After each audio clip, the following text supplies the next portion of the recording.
Boleh kita mulakan? Jadi, boleh? Haji? Saya kalau di Unicel tu, saya pesan budak-budak bawa makanan, minuman, makan je. Jangan tidur je. Kita tahu tak suruh macam tu, dia ngantuk, dia tidur buat benda lain.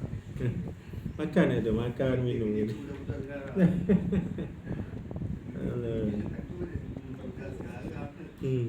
Macam Mulakan Al-Fatihah. A'udzubillahi minasyaitonirrajim. Bismillahirrahmanirrahim. Alhamdulillahi rabbil alamin. Ar-Rahmanir Rahim. Maliki yaumiddin.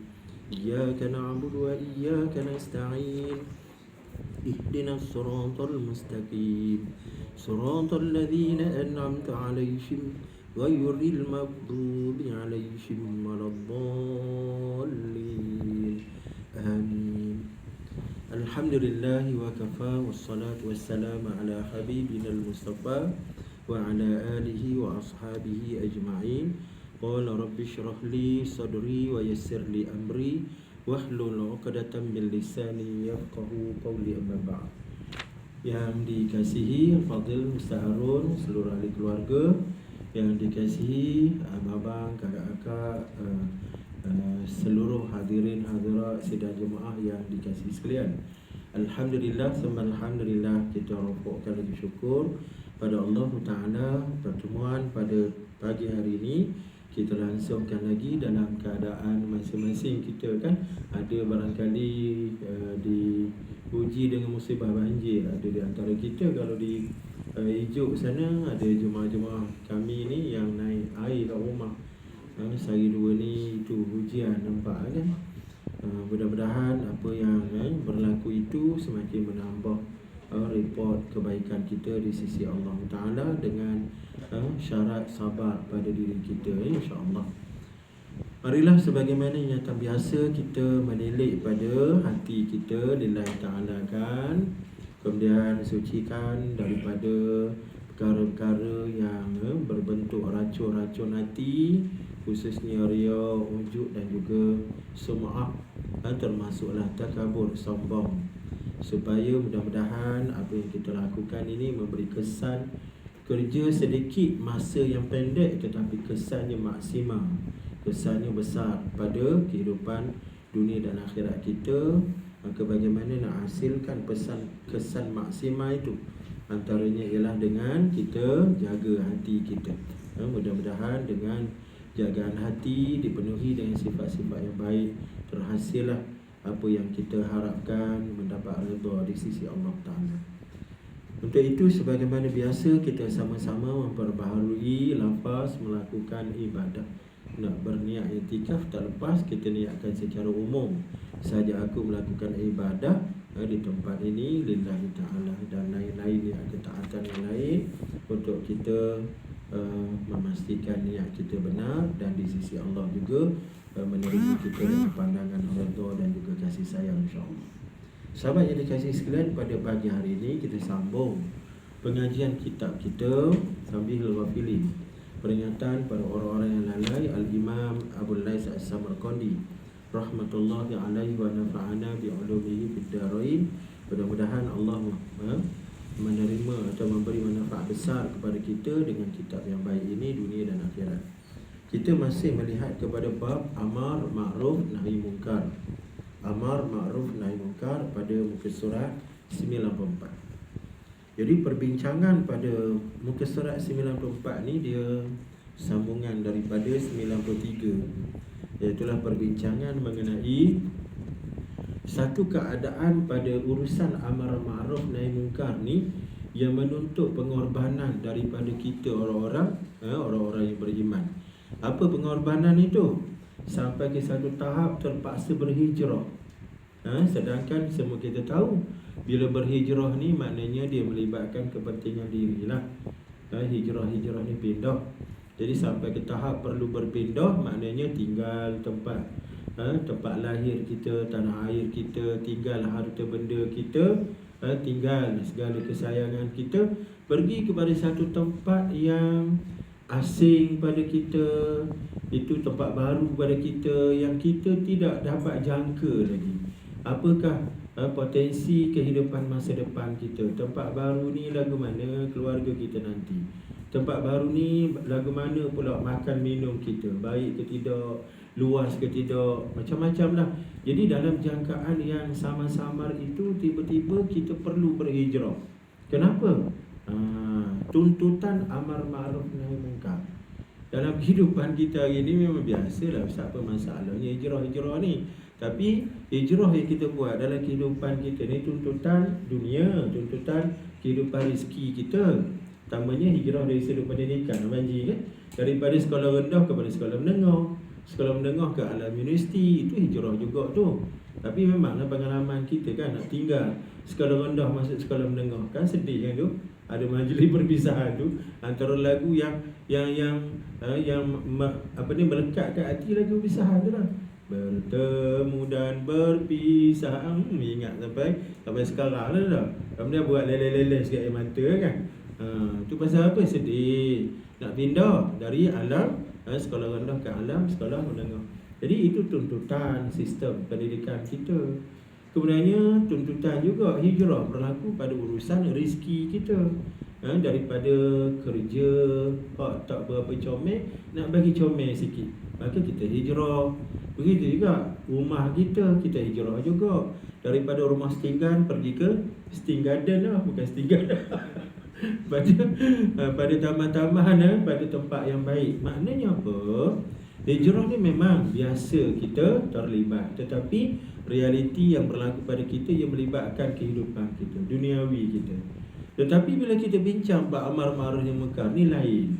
Konsep hijrah disebabkan amar ma'ruf nahi munkar, disebabkan kita nak berpegang, menegakkan dan mengangkat agama. Yang ni luar biasa. Hijrah yang ni luar biasa. Maka itulah yang ditunjukkan menerusi peristiwa agung hijrah yang hebat itu, the great exodus yang dilakukan oleh Nabi SAW itu, hijrah daripada Mekah ke Madinah.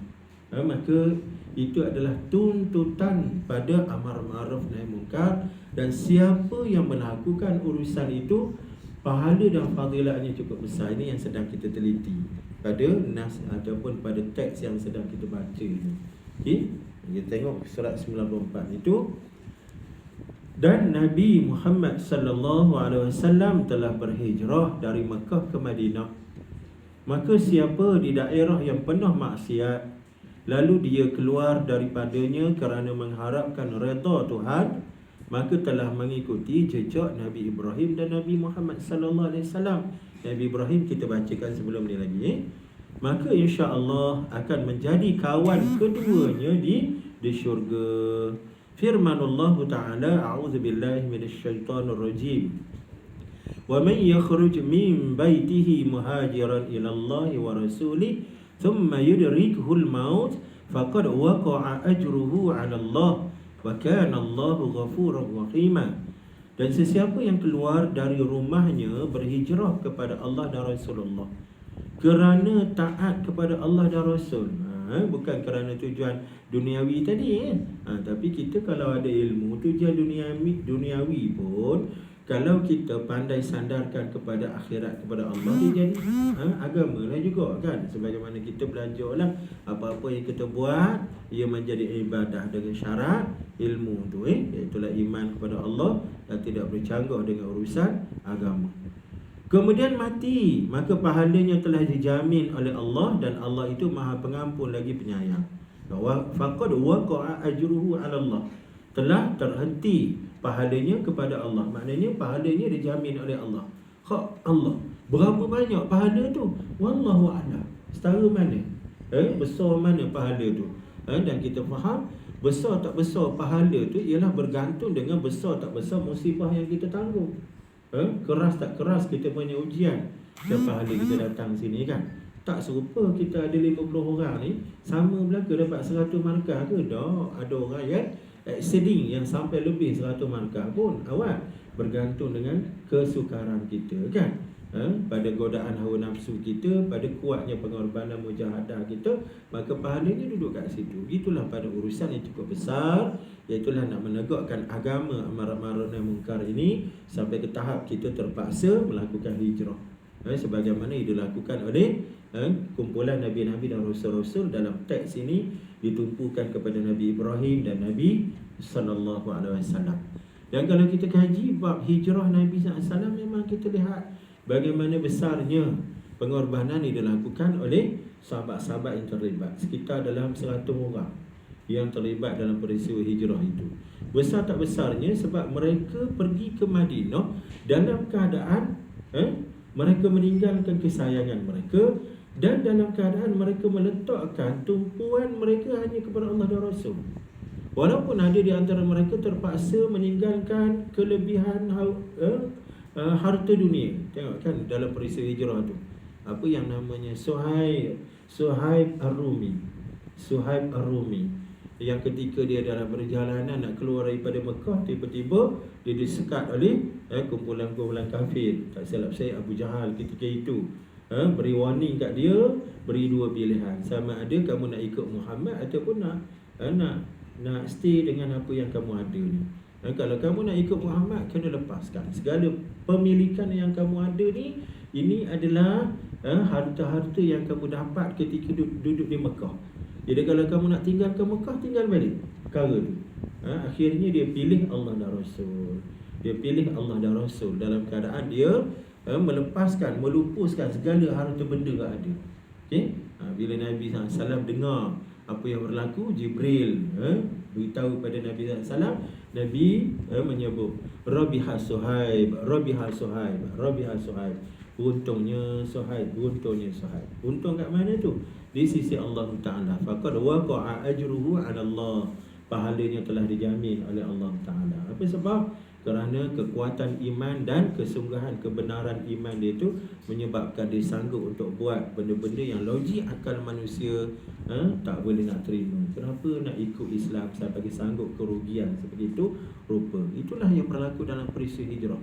Sebab itu mereka yang berada pada peristiwa hijrah ini, mereka berada pada ganjaran kedudukan yang cukup besar. Dalam i'tiqad Ahlussunnah wal Jamaah juga, ketika meletakkan tertib sahabat-sahabat ataupun orang-orang yang utama ni, maka mereka yang duduk pada kedudukan berhijrah itu juga duduk pada ranking yang tinggi dalam aturan tertib umat Islam. Sebab mereka buat satu benda yang orang lain tak sanggup nak buat. Ada yang pergi hijrah kemudian patah balik. Apa nama dia? Tak ingat. Dalam hadis riwayat Imam Muslim, ada satu hadis yang Nabi SAW sebut celaka orang tu. Kenapa celaka? Sampai di Madinah dia patah balik, pergi ke Mekah balik. Balik semula ke Mekah, patah balik. Tak ingat apa nama dia. Nanti kalau ingat saya sebut balik. Dan realiti amar ma'ruf nahi munkar sampai ke tahap keluar daripada negeri negara ni berlaku juga pada zaman kita sekarang, zaman moden sekarang ni. Ada di antara ahli ulama yang terpaksa menyelamatkan diri keluar daripada kampung halaman mereka kerana nak mempertahankan agama, nak menyelamatkan diri. Ramai antara pejuang-pejuang Islam antaranya mereka yang terlibat dengan perjuangan Islam terpaksa lari daripada tempat asal. Dia ambil muda-muda Dr. Yusuf Al-Qaradawi kan, daripada Mesir pergi ke mana? Merata tempat akhirnya menetap ataupun bermukim di kota. Di kota. Pasal apa tu? Pasal nyawa terancam. Di tempat sendiri nama diletakkan dalam senarai buruan pihak kerajaan. Ini juga mana-mana ulama-ulama lain, ulama yang Syekh Abdul Majid Az-Zindani itu juga diburu oleh kerajaan. Kenapa? Apa masalah dia orang? Adakah mereka ni terlibat dengan jenayah merompak, jenayah menyelewengkan dana awam atau bagaimana? Tidak. Mereka hanya nak menuntut syariat Allah ditegakkan dengan sempurna. Nakkan Islam itu berdaulat. Dan ketika nak sampai kepada tahap itu, mereka tak boleh bersekongkol dengan kemungkaran. Kemungkaran. Bila melihat kemungkaran, Orang yang ada iman dalam hati dan imannya hidup, dia tak boleh berdiam diri. Dan cuma konsep amar ma'ruf nahi munkar tu dia tengok level iman kita. Ada yang level iman kita hanya duduk dalam hati je lah. Aku tak redha dengan benda tu. Itu level begitu. Tapi level-level yang tinggi-tinggi ni dia tak boleh berdiam. Macam yang ditunjukkan oleh Imam Ahmad bin Hanbal. Kan kita selalu disebut perjuangan Imam Ahmad bin Hanbal. Orang yang sampai ke tahap level dia tu, dia tak boleh duduk diam diri. Dia tunjuk dengan tindakan dan kelakuan dia, sehingga kan dia sanggup meletakkan dirinya sebagai tawanan dalam penjara. Kan kita sebut bila dia dipenjarakan, datang kawan-kawannya beri nasihat, Tok Guru, bukankah jaga nyawa ni penting? Bukankah maqasid syariah salah satunya ialah hifzun nafsi, jaga nyawa? Pak kita ni kalau kita terus-terusan tunjuk secara terang-terangan menentang dasar-dasar kerajaan masa tu kerajaan apa tuan-tuan? Mu'tazilah kan, dasar Mu'tazilah. Apa dasar Mu'tazilah yang dikuatkuasakan ketika tu? Ingat tak Ustaz? Apa dasar dia? Iaitulah menguatkuasakan hukum Quran adalah makhluk. Quran tidak qadim, antaranya lah di samping asas-asas akidah Mu'tazilah yang lain, iaitulah Allah tak boleh nak lihat di di akhirat nanti walaupun dalam syurga. Itu disebut dalam kitab Ulul Himmah. Cantik dia punya penerangan di situ. Jadi Imam Ahmad dia nak tunjukkan bahawa mungkar itu perlu ditentang walaupun terpaksa menanggung derita yang berkemungkinan dia pun akan mati syahid. Ini Imam Ahmad bin Hanbal ditahan pada masa pada masa Khalifah Al-Ma'mun, kemudian diganti dengan Al-Wasiq, kemudian diganti oleh Al-Mu'tasim. 3 orang khalifah yang bermazhab Mu'tazilah ini menekan Imam Ahmad dan kawan-kawannya yang lain, diseksa dalam penjara, hampir-hampir putus nyawa dalam tu. Akhirnya Allah Ta'ala selamatkan umat Islam ketika itu dengan didatangkan khalifah selepasnya Al-Mutawakkil Billah yang bertaubat balik kepada Allah Ta'ala, kembali kepada akidah Ahlussunnah wal Jamaah dan melepaskan tawanan-tawanan politik, termasuklah Imam Ahmad bin Hanbal. Jadi Imam Ahmad bin Hanbal ni bila dipujuk oleh kawan-kawannya untuk berpura-pura mengaku bahawa mereka pun setujulah dengan akidah Mu'tazilah ini, tapi Imam Ahmad dia tidak ambil pendirian itu. Walaupun sebenarnya itu adalah pilihan bagi kita kan. Kita apabila berhadapan dengan ujian, kita diberikan 2 kaedah. Yang pertamanya kaedah rukhsah, yang keduanya kaedah as-sabat. Kaedah as-sabat ataupun kaedah istiqomah. Okey? Kita nak beristiqomah, kita nak mempertahankan akidah dan kepercayaan kita sebagaimana yang ditunjukkan oleh Imam Ahmad bin Hanbal. Imam Ahmad bin Hanbal tu mempertahankan kaedah istiqomah lah tu, as-sabat. Tapi ada imam-imam lain yang mengambil pendirian rukhsah, berpura-pura bahawa mereka bersetuju dengan anutan dan polisi kerajaan. Tapi masalahnya bila dia ambil pendirian rukhsah, apa yang berlaku pada orang awam? Orang awam yang tak tahu apa, orang awam akan terpengaruh, akan menganggap apa yang ada pada polisi kerajaan ketika itu benar. Akhirnya orang awam tak nampak di mana nak menentang kerajaan, nak komen, nak bangkang kerajaannya, sedangkan asas yang berada pada kerajaan ketika itu salah, meletakkan Quran sebagai makhluk ketika itu dalam kes Quran tadi.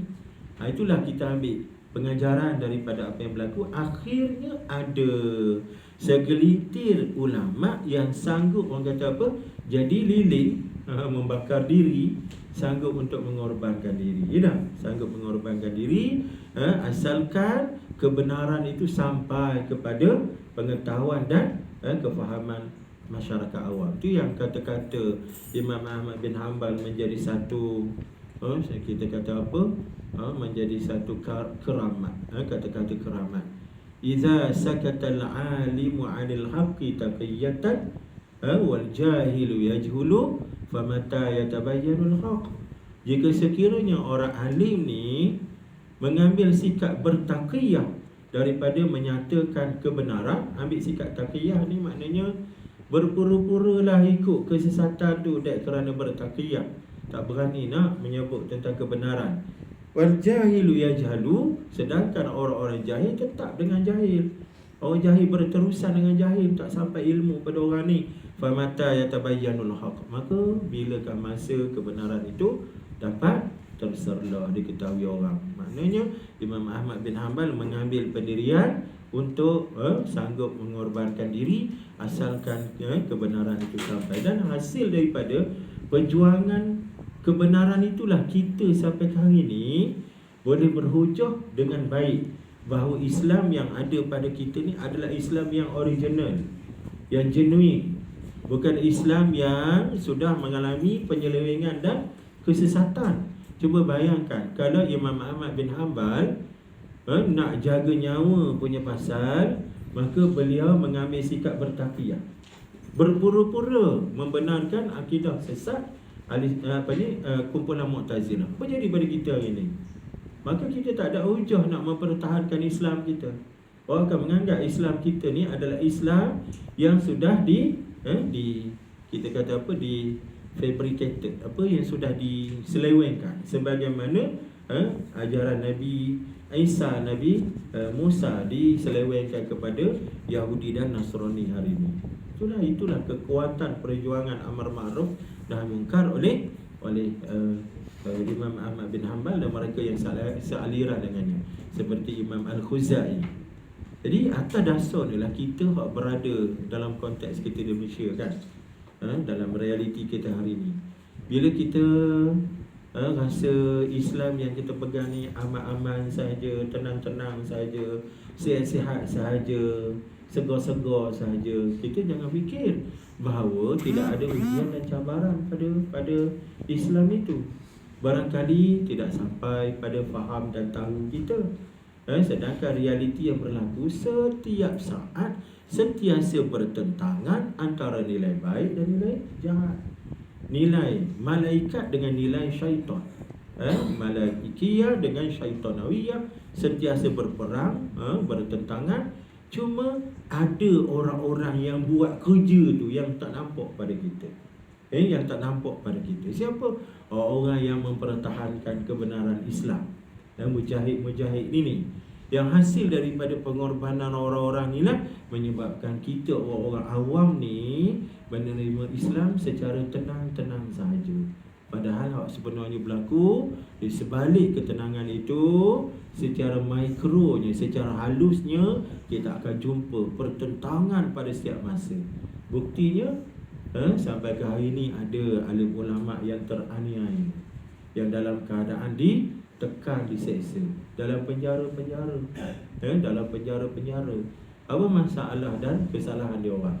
Masalah kesalahan dia orang itu bukan merompak bank macam kita sebut tadi, bukan berzina, mencuri, bagai. Tapi kesalahan dia orang nak angkat syariat dan angkat agama ni sepanjang masa. Akhirnya kita orang awam dapat tempiasan laba daripada perjuangan mereka dengan Islam yang kita kata tenang-tenang saja tadi. Lalu bila kita bacakan teks ini, perbincangan tentang amar ma'ruf nahi munkar, kita kena faham satu sudut realiti amar ma'ruf nahi munkar, adanya pertarungan yang berterusan antara ma'ruf dengan munkar, dan adanya pada setiap gelanggang itu ahli-ahlinya. Ahli munkar dengan ahli ma'ruf sentiasa bertentangan. Maka ketika berlaku pertarungan itu, ada di antara mereka yang terkorban. Dalam konteks kita baca ini, sehingga kan sampai ke tahap melakukan pengorbanan, melibatkan kepentingan diri, berhijrah bagai. Tu kalau kita baca apa yang berlaku di Arab Saudi kan, kita tengok macam tak ada penentangan je. Ada ulama sana diam ke? Tengok pelik-pelik berlaku pada Arab Saudi sekarang ni, reformasi pelik-pelik sekarang ni. Muzik pun bukan main lagi, perempuan pun terkinja-kinja, pantai pun boleh antara lelaki perempuan. Dulu mana ada kan, di pantai-pantai boleh bersegama antara lelaki perempuan. Kemudian di hotel pun boleh bawa balik, dibenarkan. Tak ada ke ahli ulama? Bukankah Arab Saudi ni tempat-tempat orang kita kata pusat Islam lah situ, pusat Islam lah, kat situ ada tanah haram, tanah halalnya. Tapi bila kita telusuri dengan halus, kita perhatikan dengan halus, rupa-rupanya ada ulama yang bangkit mempertahankan kebenaran tadi, sehingga ada di antara mereka yang dipenjara oleh pemerintah sampai ke hari ini. Tu Syekh Salman Audah tu, Ustaz Salman Audah seorang ulama yang agak lantang, dah diperam dalam penjara lama dah. Itu hari tahun berapa tu hari naik nama dia nak dibunuh, nak dipancung. Allahu Akbar. Itulah realiti yang kita belajar hasil daripada nak menegakkan amar ma'ruf nahi munkar inilah. Tempat kita ada masuk dalam penjara. Tempat kita dulu isu apa? ISA lah dah. Isu ada ISA yang dari sudut politiknya disalahguna secara politik. Tidaklah. Asalnya ISA itu untuk urusan ancaman keselamatan dalam negara. Tiba-tiba dia jadi apa? Ancaman keselamatan orang politik. Dia jadi gitu. Sekarang ISA dah tak ada lah, ganti dengan SASMA.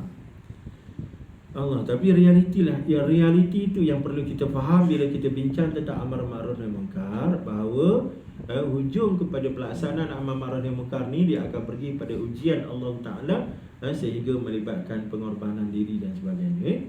Apakah kita orang yang beriman, orang yang faham tentang kewajipan menegakkan ma'ruf, menghilangkan munkar ini, boleh berdiam, boleh mengambil sikap tarik handbrake. Yang tu yang perlu kita faham. Maka nak ambil sikap kita tu perlu tengok level iman kita sebut kan. Level iman dengan mulut, dengan tangan, dengan mulut, dengan hati tu. Marra'amikum munkaron tu. Okey. Kemudian Nabi SAW bersabda, ayyuma muslimun kharaja min baitihi muhajiran ila Allah wa rasulihi wa wada'a rijlahu fi gharzi rahilati walau lahzatan wahidah thumma nazala bihil maut atahu Allahu misla ujuril muhajirin.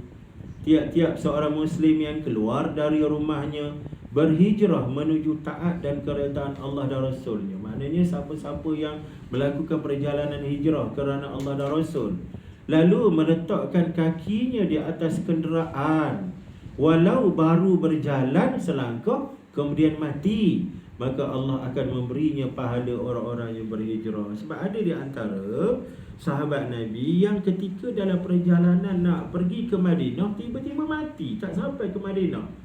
Maka Nabi sebutlah hadis ni, iaitulah pahalanya diberikan oleh Allah sebagai pahala orang yang melakukan hijrah. Wa ayyuma muslimun yakhruju min baitihi qasidan fi sabilillah fawaqasathu dabbatu qabla al-qitali aw lada ghazhu hamma aw mata kaifama mata fahuwa syahid. Itu dia. Dan setiap orang muslim yang keluar dari rumahnya untuk perang jihad fi sabilillah, tiba-tiba terpijak oleh kenderaannya, tiba-tiba unta dia pijak dia, duduk atas belakang unta, terlambung, unta pijak tuan sendiri, pas ke mana tu, atau tergigit oleh binatang berbisa sebelum perang, atau mati, bagaimanapun keadaan mati, tak kira lah mati cara mana, mati gelecoh ke gelicir ke terleweng ke. Gelecoh tu bahasa internasional tu, gelecoh. Bahasa gaduh. Maka dia mati syahid. Sebab tujuan lillahi ta'ala tadi, hebat Kemudian wa ayyuma muslimun kharaja min baitihi ila baitillahil haram thumma nazala bihil maut qabla bulughihi aujaballahu ta'ala lahul jannah. Dan setiap orang muslim yang keluar dari rumahnya menuju ke Baitillahil Haram, itulah melaksanakan haji, kemudian mati sebelum sampai, maka Allah akan mewajibkan baginya syurga. Hadis ni riwayat Imam Ahmad, tapi dalam sanadnya ada kedhaifan Jadi boleh kita beramal dengan hadis ni, ada masalah Itulah kita ambil kefahaman bagaimana niat yang benar untuk melakukan hijrah dan juga melakukan amar ma'ruf nahi munkar. Maka Allah Ta'ala akan pandang orang-orang tadi walaupun hajatnya tak sampai, Belum sampai lagi nak perang, belum sampai lagi tempat dia nak hijrah, mati tengah jalan. Maka sudah diletakkan pahala. Tujuan dia tu oleh Allah Ta'ala diterima. Aujaballahu Ta'ala lahul jannah. Allah mewajibkan baginya syurga untuknya. Imam Abul Lais As-Samarqandi berkata, dan siapa tidak berhijrah dari daerahnya sedang dia sanggup menunaikan ibadah kepada Allah, maka tidak ada apa-apa asalkan dia membenci pada maksiat yang terjadi di sekitarnya, maka dia dimaafkan. Ini ijtihad Imam Abul Lais Samarqandi dalam masalah melakukan ketaatan kepada Allah. Apa ketaatan yang perlu kita buat? Rukun iman perlu ditegakkan, rukun Islam perlu disempurnakan. Tiba-tiba kita berhadapan dengan mungkar. Mungkar keliling kita, mungkar atas bawah depan belakang mungkar berlaku, sistem mungkar, jiran tetangga pun mungkar. Tapi kemungkaran yang ada itu tidak pun menyekat kita daripada melaksanakan Islam, maka tak ada masalah, kita tak pindah pun. Duduklah di tempat tu, asalkan urusan rukun iman, rukun Islam itu kamu boleh tegakkan dengan baik. Maknanya urusan agama boleh dihidupkan, walaupun keliling kelalang tu dalam keadaan penuh dengan mungkar.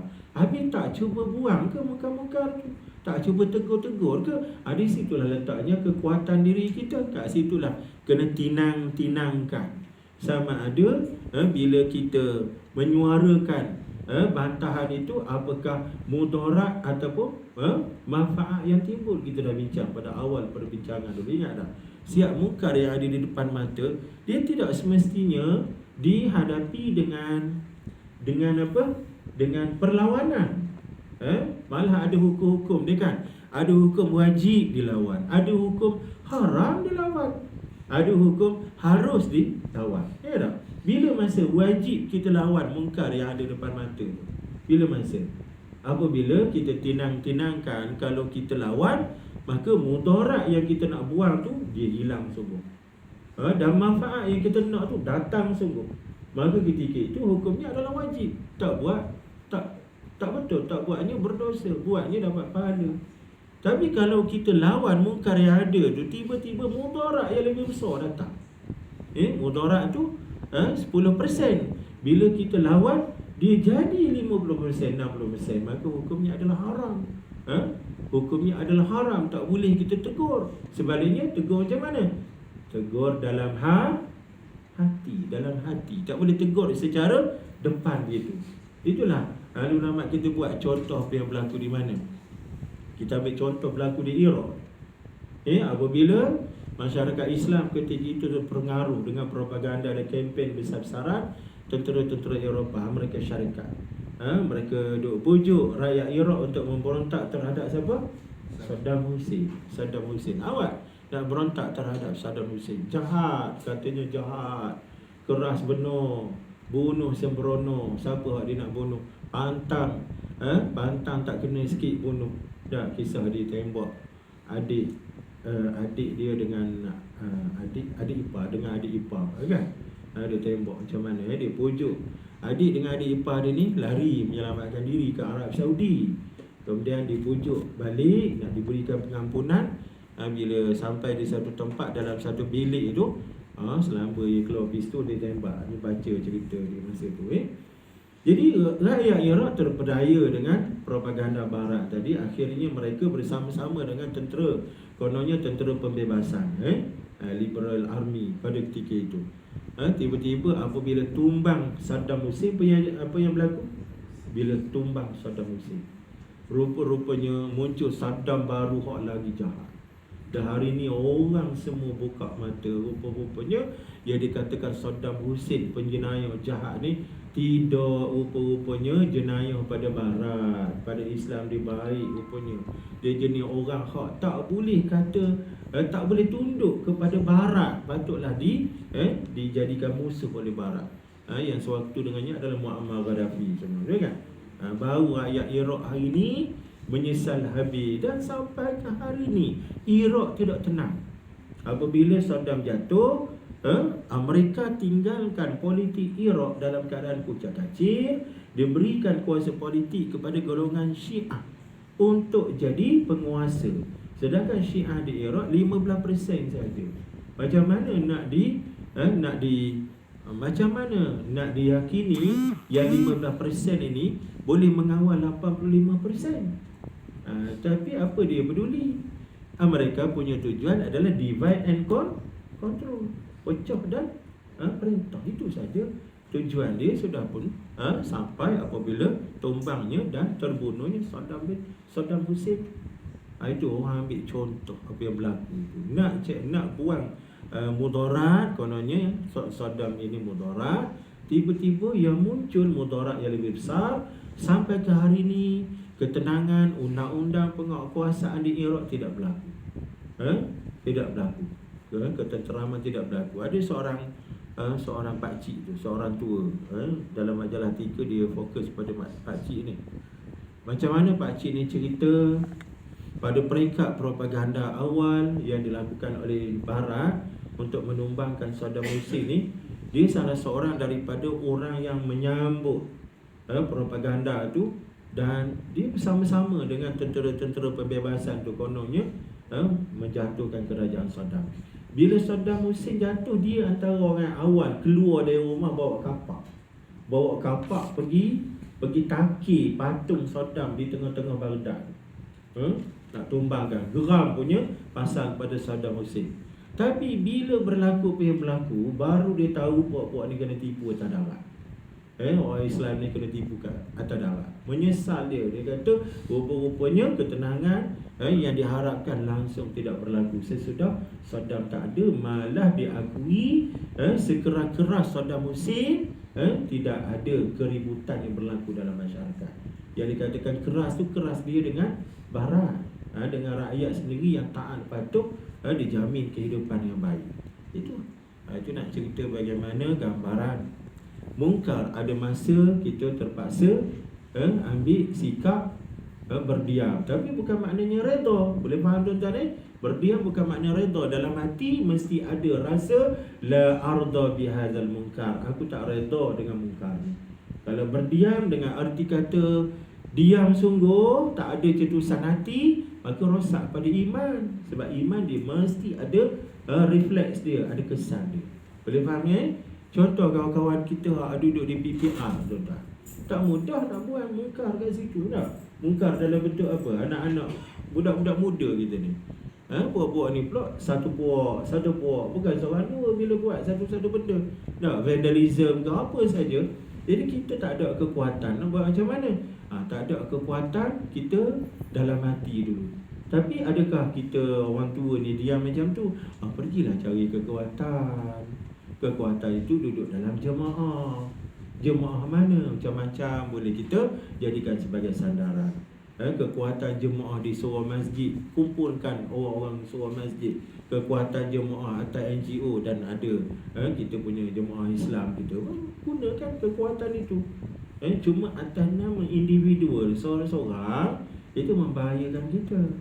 Yang mudarat sikit kita nak buat, tiba-tiba datang mudarat banyak, rumah kita diaimnya, anak bini kita diancamnya, jadi masalah lah pula. Boleh faham tak? Jadi urusan amal ma'ruf nahi munkar ni, dia ada kebijaksanaan. Ud'u ila sabila rabbika bil hikmati wal mau'izatil hasanah. Dia ada kebijaksanaan. Dia bukan melulu gitu, tidak.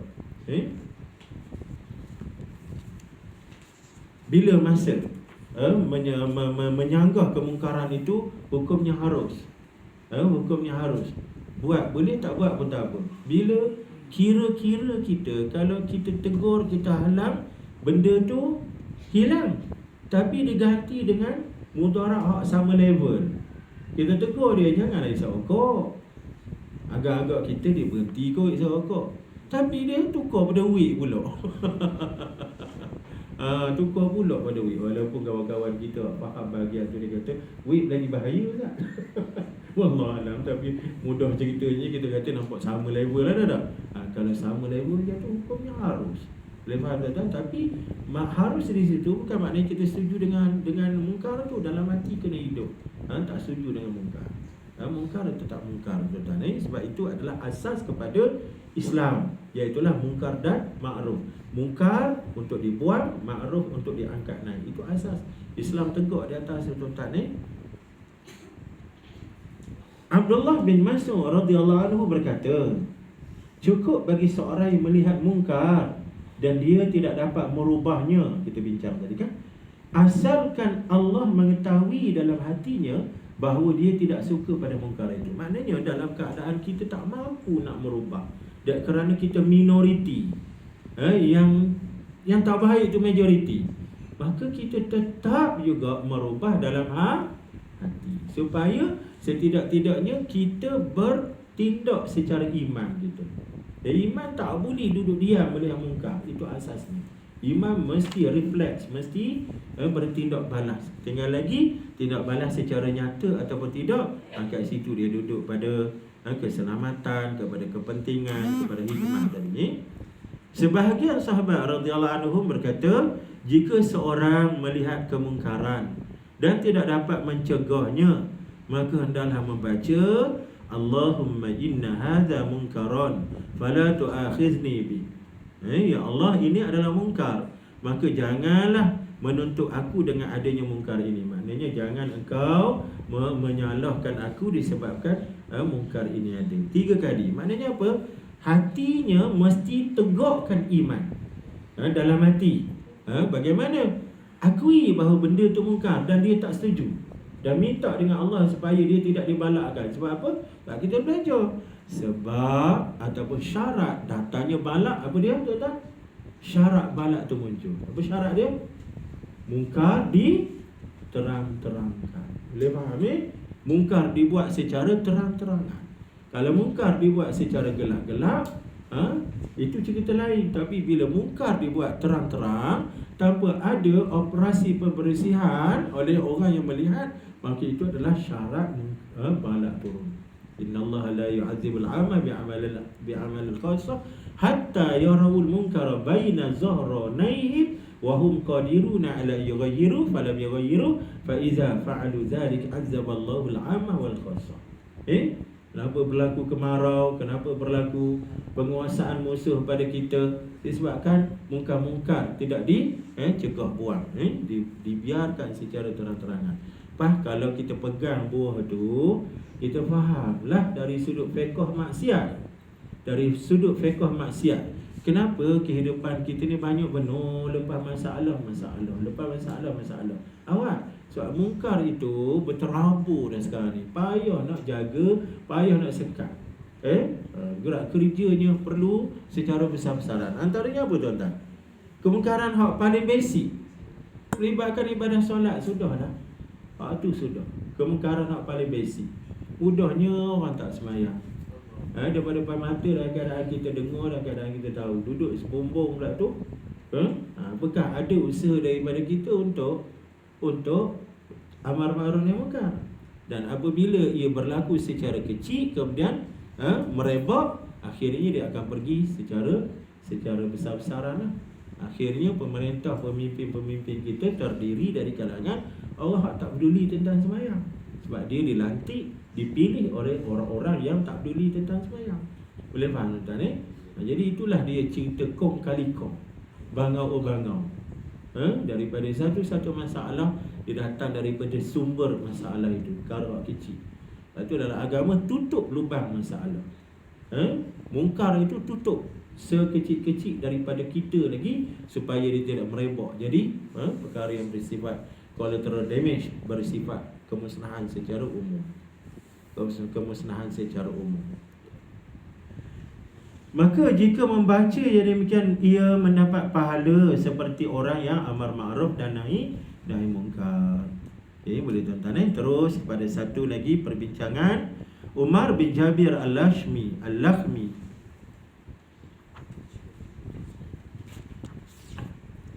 dari Abu Umayyah berkata, saya bertanya pada Abu Sa'labah al-Khushani radhiyallahu anhu tentang ayat Ya ayyuhalladzina amanu 'alaikum anfusakum la yadurrukum man dhalla idza tadaitum. Ayat ni dia special sikit tuan-tuan Ayat ni ulama-ulama yang perasan, awak ayat ni ada. Apa maksud ayat ni? Wahai orang yang beriman, jagalah dirimu, tidak apa-apa bagimu kesesatan orang yang sesat, bila kamu telah mendapat hidayah dan berlaku baik. Ayat ni seolah-olah nak membatalkan ilmu tentang amar ma'ruf nahi munkar tadi. Kalau kita sendiri pun baca kitab dah berapa bulan dah. Berapa bulan dah. Nanti kalau Ustaz kita ambil setahun dah Ustaz baca kitab ni, baca bahagian bab amar ma'ruf nahi munkar. Alih-alih sampai ke ayat ni macam terbatal habis ilmu kita belajar. Pasal apa? Ayat ni kata apa? Ya ayyuhallazina amanu alaikum anfusakum. Jaga diri kamu. Maknanya kamu jaga diri kamu sudahlah. Tidak memberi mudarat. La yadurrukum man dhalla idza tadaitum. Tidak memberi mudarat pada kamu orang-orang yang menyesat, orang-orang yang sesat menyesatkan tu bila kamu ni dah dapat hidayah. Maknanya yang penting alaikum anfusakum. Jaga diri kamu. Ada pun orang sesat yang lain, loh gila dia nak sesat. Biar gila, tak beri mudarat pada kamu. Jadi ayat ni sekali imbas nampak membatalkan kefahaman dan fiqh kita tentang amar ma'ruf nahi munkar. Apa yang kita faham tentang amar ma'ruf nahi munkar? Kewajipan pada iman kita. Apa yang kita faham lagi? Bahawa ia adalah saluran ataupun sebab Allah nak datangkan bala. Allah datangkan bala, dia bukan datang secara kun fayakun begitu, walaupun kerja Allah, kuasa Allah kun fayakun, tapi Allah datangkan dengan sebab. Apa sebab? Sebabnya Allah munculkan munkar yang tidak dirubah. Boleh faham tu? Yang dibiarkan.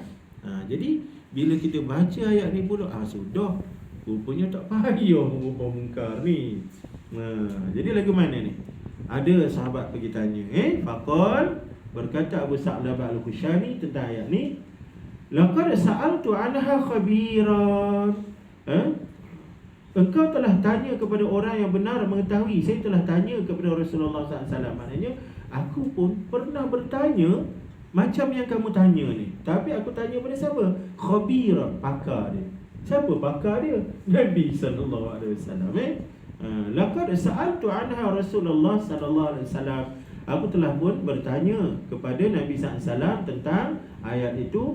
Faqala Rasulullah sallallahu alaihi wasallam, ya Aba Sa'labah, i'tamiru bil ma'ruf wa tanahaw 'anil munkar, fa idza ra'aita syuhan muta'an wa dunya mu'siratan wa ijabu kulli dhi ra'yin bi ra'yi fa 'alaika nafsak. Wahai Abu Sa'labah, hendaklah kamu beramar ma'ruf dan nahi munkar. Dan apabila sahaja kamu melihat ada orang yang kedekut, syuhad, tai hidung masin, muta'an, tiba-tiba ditaati, wa dunia mu'siran, dan melihat dunia memberi kesan, berpengaruh, orang taat kepada ahli-ahli dunia ini, dunia lebih menguasai, wa ijabu kulli dhi ra'yin bi ra'yi, dan kamu melihat orang yang takjub ataupun ujub pada pandangan dia sendiri, tak mengambil peduli pandangan orang lain, fa'alaika nafsak, maka ketika itu hendaklah kamu jaga diri kamu. Fa inna min ba'dikum ayyamus sabri. Baris tu kena baris bawah tu.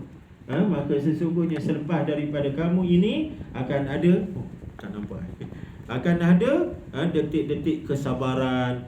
Walil mutamassiki yawma idzin bimisli alladhi antum alaihi ka ajri 50 amilan. Dan orang-orang yang berpegang pada ketika itu dengan iman dia, maka seperti pahala 50 orang yang beramal di antara kamu.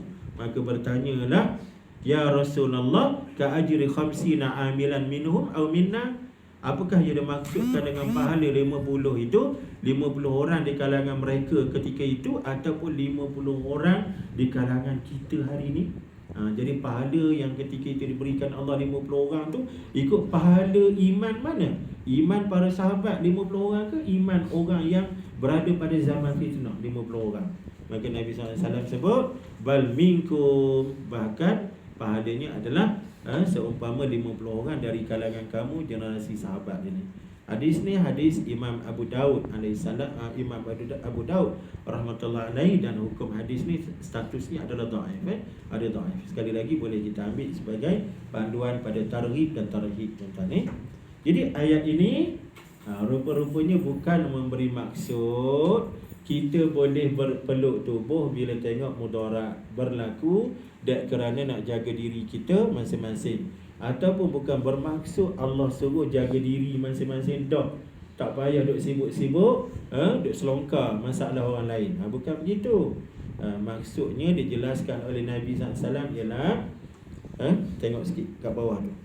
Qais bin Abi Hazim berkata, saya telah mendengar Abu Bakar As-Siddiq radhiyallahu anhu berkata, kamu membaca ayat ini. Ini tambah tabi'in yang lain, dia riwayatkan kisah yang dia dapat daripada Sayyidina Abu Bakar radhiyallahu anhu. Kamu membaca ayat ini dan kamu letakkan tidak pada tempatnya. Kamu baca ayat ini tapi kamu salah faham terhadap ayat ini. Ya ayyuhallazina amanu alaikum anfusakum la yadurrukum man dhalla idza tadaitum ila Allahi marji'ukum jami'an. Wa inni sami'tu Rasulullah sallallahu alaihi wasallam yaqul ma min qaumin ya'malu fihim bil ma'asi wa la yughayyirunaha illa awshakallahu an ya'ummahum bi'iqabin minhu. Hai orang-orang yang beriman, jagalah dirimu, tidak bahaya bagimu kesesatan orang yang sesat. Jika kamu sendiri mengikut petunjuk kepada Allah, kamu semua akan kembali. Habis ayat tu. Dan saya, iaitu Abu Bakar radhiyallahu anhu, telah mendengar Rasulullah SAW bersabda, tiada satu kaum yang bermaharaja lela di tengah-tengah mereka perbuatan maksiat, kemudian tiada yang berusaha mengubahnya dan mencegahnya, melainkan telah hampir tiba pada mereka seksa yang merata dari Allah Ta'ala. Hadis ni hadis sahih riwayat Imam Ahmad. Boleh letak dalam bracket Ahmad hadis sahih. Sebagaimana kita sebut tadi, syarat nak sampai balak apabila mungkar dibuat secara terang-terangan, tidak dirubah. Jadi sekali lagi Abu Bakar radhiyallahu anhu ingatkan kepada sahabat ketika itu bahawa ramai di antara kamu yang silap faham terhadap ayat ya ayyuhallazina amanu alaikum anfusakum. Secara zahir nampak ayat tu tak payah kita buat kerja amal ma'ruf nahi munkar kan. Sikit lagi last. Ibnu Mas'ud radhiyallahu anhu ketika ditanya mengenai ayat ini, beliau menjawab, bukan sekarang masanya, tetapi itu berlaku bila hawa nafsu telah menguasai dan merata dan orang-orang suka berdebat, maka setiap orang harus menjaga keselamatan dirinya, maka saat itulah tiba masanya. Maknanya apa? Tafsiran Ibnu Mas'ud ni menjelaskan dengan lebih baik lagi, iaitulah ayat tadi berkait dengan satu masa. Masa apa tu? Masa fitnah berlaku. Sekira-kiranya ketika itu maksiat lebih dominan, lebih menguasai, lebih majoriti, manakala yang baik-baik ni dia minoriti. Maka ketika itu sampai satu masa kamu terpaksa jaga diri kamu je. Tak boleh kamu duk seru sana seru sini sebab mudarat pada diri kamu. Maka ketika itu kamu mengambil level iman apa? Iman dalam hati. Boleh faham tu? Itulah maksud pada ayat alaikum anfusakum, jaga diri kamu. Dengan arti kata jangan duk sibuk pasal orang lain. Bila? Apabila maksiat kemungkaran dominan, menyebabkan bahaya pada nyawa, bahaya pada keselamatan diri. Sedangkan jagaan nyawa dan keselamatan diri itu adalah menjadi maqasid syariah, tujuan syariat turun. Boleh faham tak? Jadi agak-agak zaman mana tu? Zaman kita dah. Cuma kita sini lagu tu ke? Jangan pula berujuh dengan benda tu pula. Balik rumah senyap tupah duk selimut tu. Tak payahlah buat amal ma'ruf nahi munkar. Betul lah zaman kita, tapi suasana kita di sini tidak begitu. Kan? Kat mana agak-agak? Zaman kita, tapi kat mana agak-agak? Negara-negara umat Islam minoriti lah. Negara umat Islam dia tindas. Saya ingat cerita yang apa ni, Dr. Harundin dia bawa, kisah di Bosnia Herzegovina. Ketika Bosnia diuji oleh Allah sebagai terupa, Dr. Harundin beberapa kali pergi sana urusan kerjaan dia. Dia cerita macam mana minoriti umat Islam di sana. Minoriti umat Islam di sana. Tiba masa nak sembahyang Jumaat, cari masjid tak jumpa. Lastnya ada satu bilik je, satu ruang tu untuk sembahyang Jumaat. Masuk dalam tu 2-3 orang je sembahyang. Akhirnya Allah uji apa tuan-tuan? Allah uji yang mengganas, membunuh, merogol, merompak segala benda orang Islam Bosnia ni adalah jiran-jiran dia sendiri. Orang yang mereka selalu buat party celebration pada birthday, pada anniversary macam-macam. Rupa-rupanya orang-orang ni yang selongkar masuk, pecah rumah, rogol anak bini, bunuh depan mata. Itu nak cerita balak yang Allah Ta'ala izinkan berlaku di sana. Apabila kuasa dan juga kedudukan keupaya umat Islam minoriti.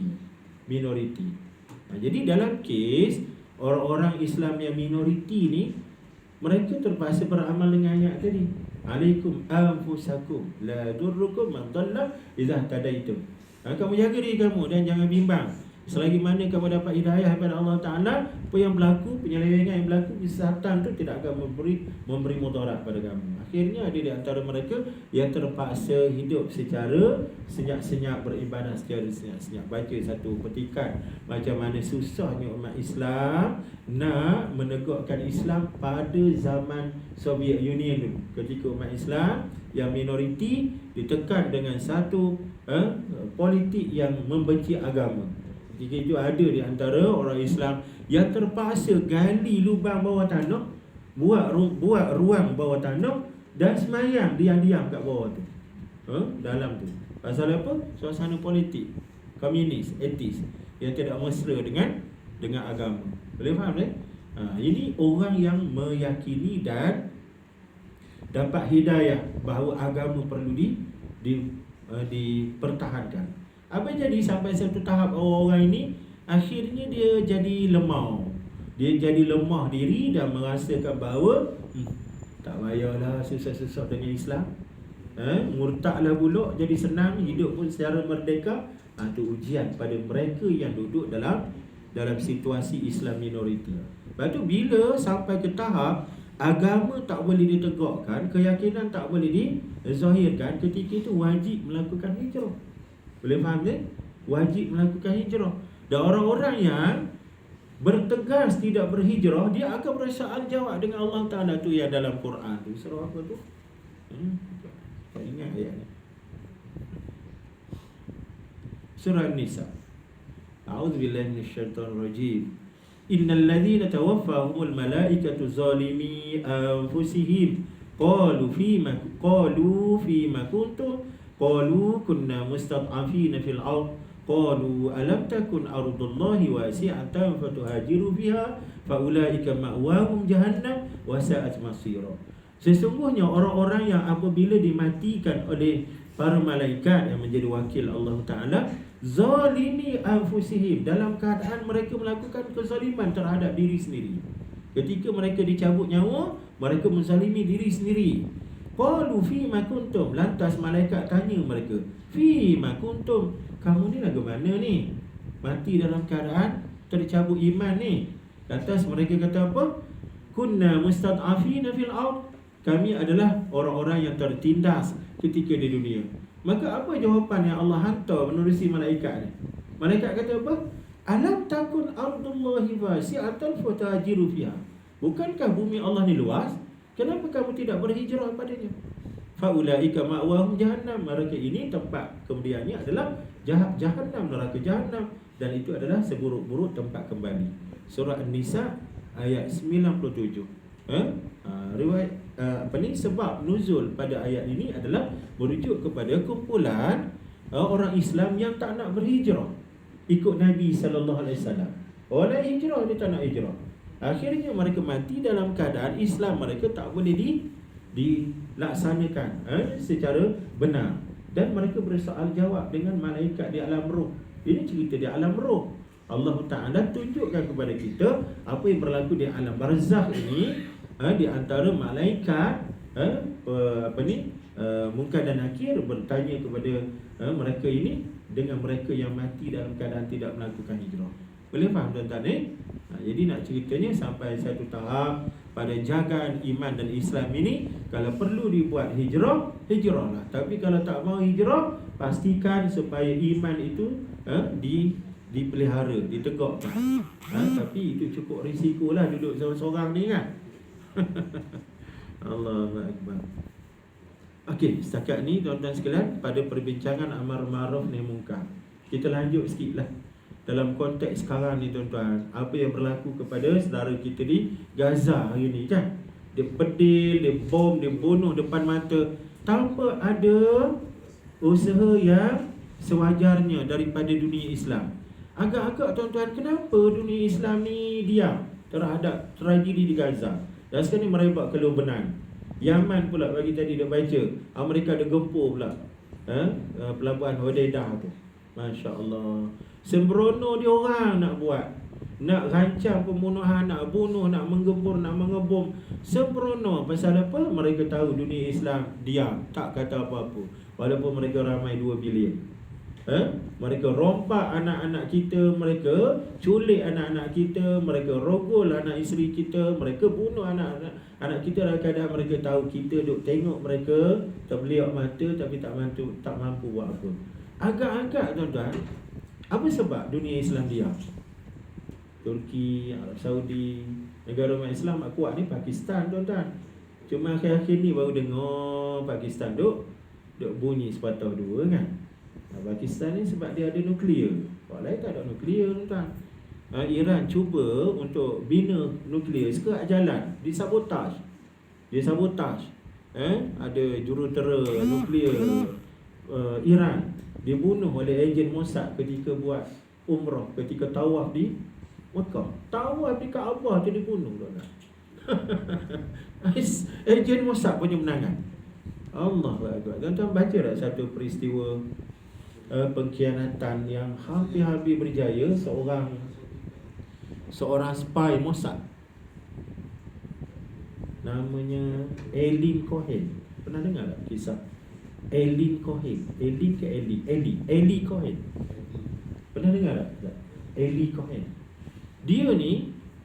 Dia ejen Mossad dan diberikan peranan untuk menjatuhkan kerajaan Syria.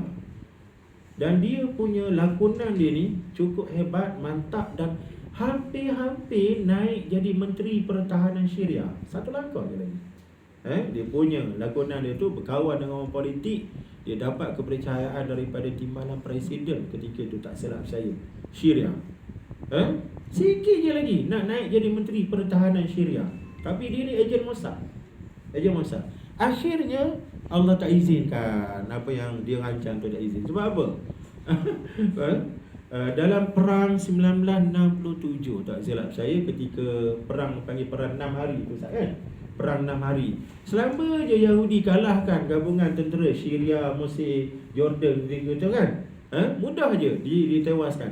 Macam mana? Sebab Eileen Cohen punya penangan. Dia berjaya masuk dalam data rahsia maklumat peribadi pilot yang terlibat dengan pesawat berjuang ni. Kemudian ketika pilot tu dalam keadaan nak mengoperasikan pesawat, tiba-tiba dia hantar berita kepada pilot ni, beritahu kamu ni duduk kat mana, rumah mak kamu kat mana, anak bini kamu berapa orang dalam rumah tu.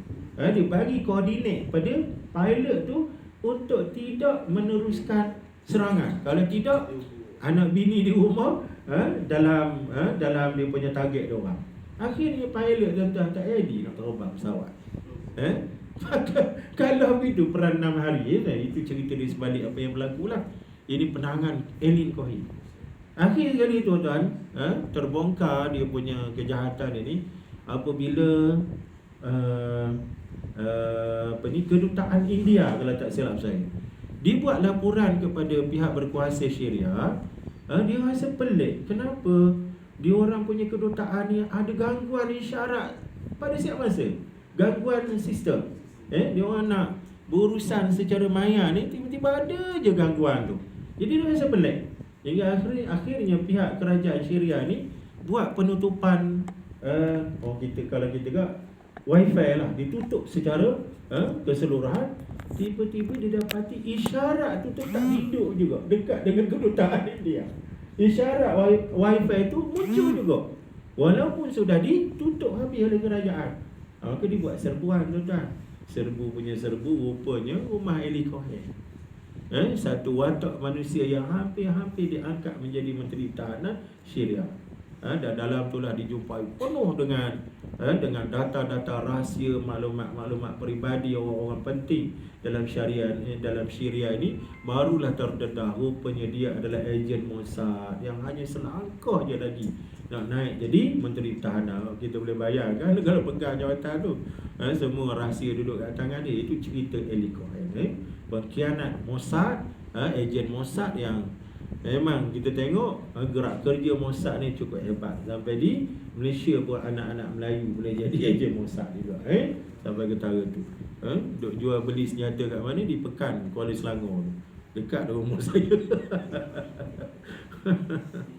Jadi apa agak-agak tuan-tuan? Apa sebab umat Islam hari ni tak berani? Sebabnya atas dasar tadilah yang saya nampak tuan-tuan nampak, Allah alam bagaimana kan.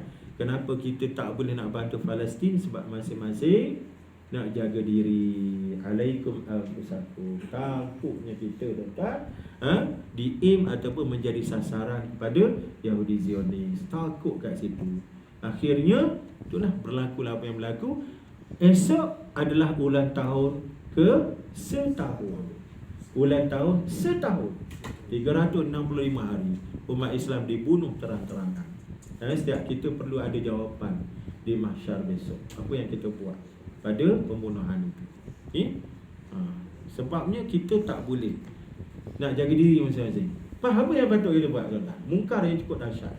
Apa yang patut kita buat? Yang tu masing-masing boleh ni lah bincang. Kesatuan tuan-tuan.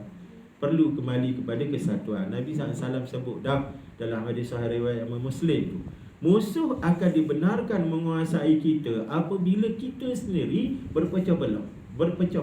Yusbi ba'dahu ba'da, duk rampas antara satu sama lain, duk cah keting antara satu sama lain. Maka ketika itu musuh akan mengganas sampai ke tahap mengaibkan kita seaib-aib ni. Saya malu tuan-tuan, saya sendirilah, saya peribadi.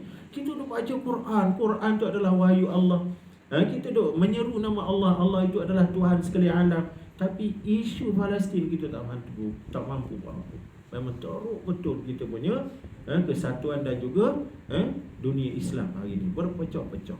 Dan itulah kejayaan Yahudi. Mereka dah buat kerja ni 200 tahun lepas tuan-tuan. Sesudah mereka mencipta ideologi Zionisme 1898, mereka bergerak untuk merealisasikan cita-cita Zionis. Apa dia cita-cita Zionis tuan-tuan? Untuk membentuk Greater Israel, Israel Raya. Dan kalau tengok sempadan Israel Raya, mereka tidak pernah meletakkan sempadan yang tetap. Pasal apa? Sebab mereka sentiasa berusaha untuk mengembangkan sempadan. Sempadan melibatkan Mesir sampai ke Lebanon. Itu yang mereka usahakan. Tapi kita masih macam ni. Yang jadi masalahnya dalam keadaan kita diam, saudara kita sedang digempur. Itu yang Masya Allah ralaknya. Ada tuan-tuan nak bagi tambahan, silakan. Kita ada masa 5-6 minit lagi ni, boleh lah kot ambil masa sikit. Ini urusan amal ma'ruf lah ni, nahi mungkar lah ni. Ada apa-apa tuan-tuan nak tambah, silakan. Realiti kita tuan-tuan tak ada kan? Jadi contoh kat kita nampak mungkar dalam TV kita. Lagi mana? Mungkar dalam TV apa kat? Contoh mungkar dalam TV. Oh no, banyak lah kan.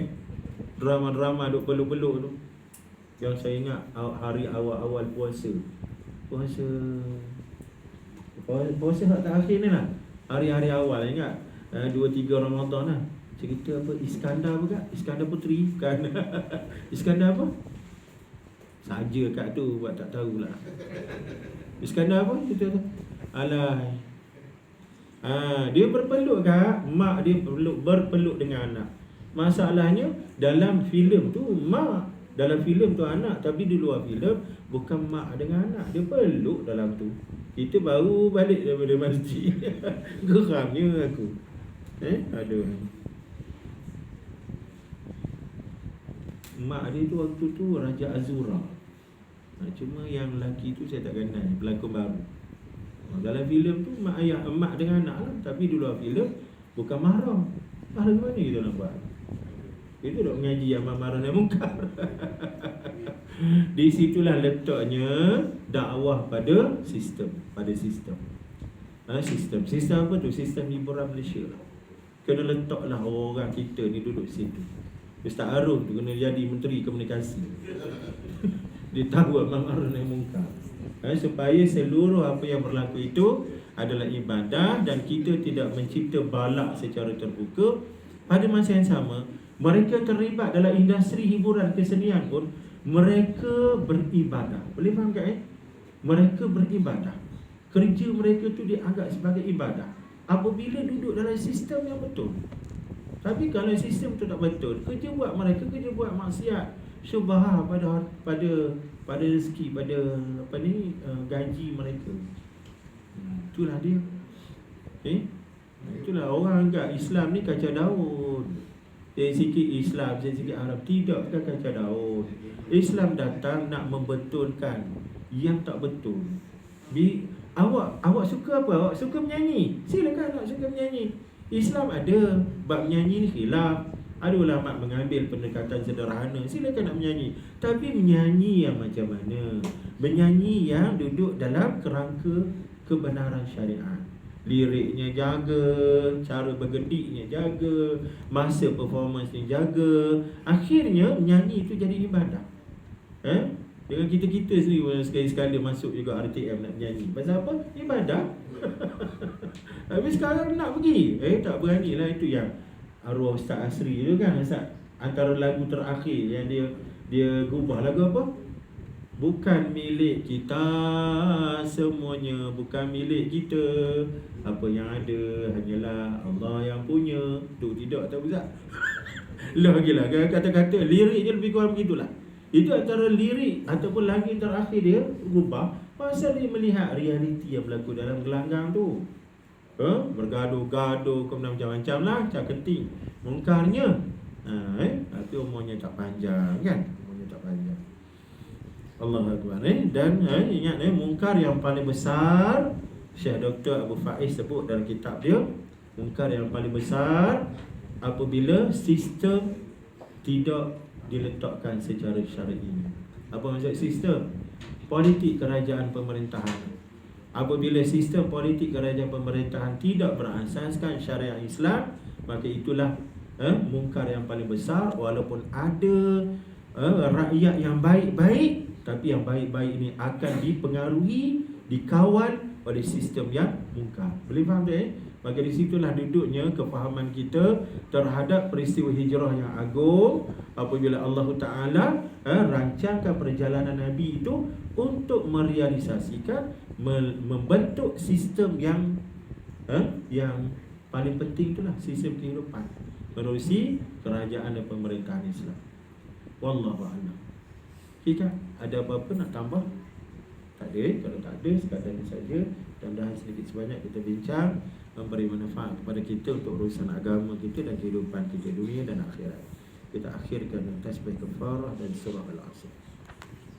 Subhanakallahumma wa bihamdika asyhadu an la ilaha illa anta astaghfiruka wa atubu ilaik. Bismillahirrahmanirrahim. Wal 'asri innal insana lafi khusr illa alladhina amanu wa 'amilus solihat wa tawassaw bil haqqi wa tawassaw bis sabr. Assalamualaikum warahmatullahi wabarakatuh.